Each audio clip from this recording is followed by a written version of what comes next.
a week ago today, we had on Monday evening, and this is Monday, a week later, we had a flash flood. And that flash flood did a bit of damage on our property.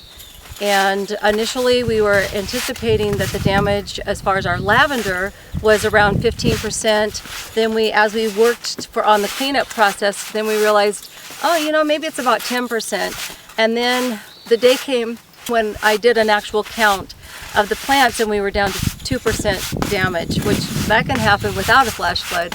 So I was really celebrating. Well, we also have had to go through and on all of these different fields here with all the fabric, we've had to, on some of them, just get inches of sand off of them and find the plants beneath.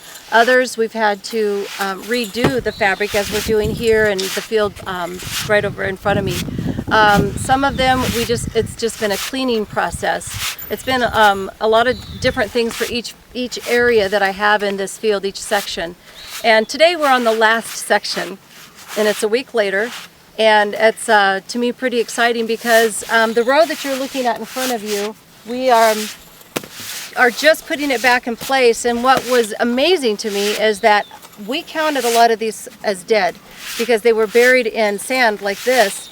And as we started working here, we started realizing there's plants in here. They're alive. It's fabulous. So we started digging them out carefully. And then we also had fabric that had been ripped up and was laying across a lot of the plants for this whole week. But as you can see over here, we've got this whole row. Now that we've got these uncovered, unburied, and the fabric somewhat back down, that these plants are all alive. And that's, to me, one of God's miracles and an answer to prayer, because during the storm, my prayer was for these plants. And I'm anxious to do a final count because I think we're probably only at about 1% at this point. And the cleanup, we're on the last area to have to clean up.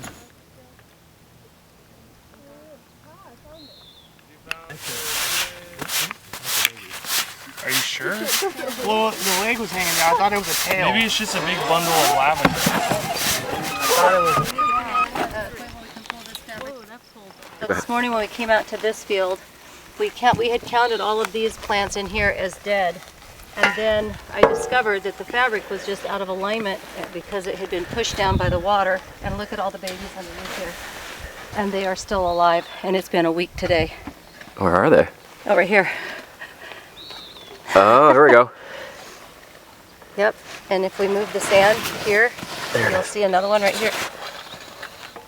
They've been buried in sand and fabric over them. And if they can. Something I could point out to you can see is the storm damage that we got on this field.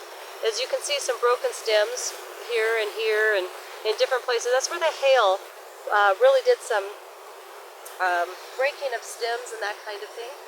But overall, if you look at the old field, we're looking really good for what we went through, and we're very pleased.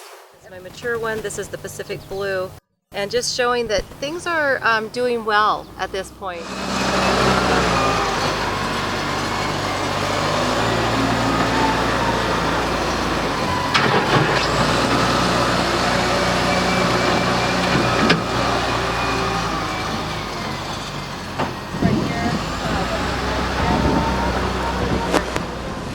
So to show you another one of our fields, this one is called Melissa Lilac.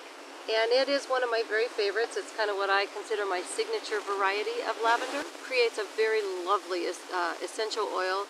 It also has a beautiful look and hue to it, and it has more of a fuzzy sort of look to it rather than a real sharp, crisp.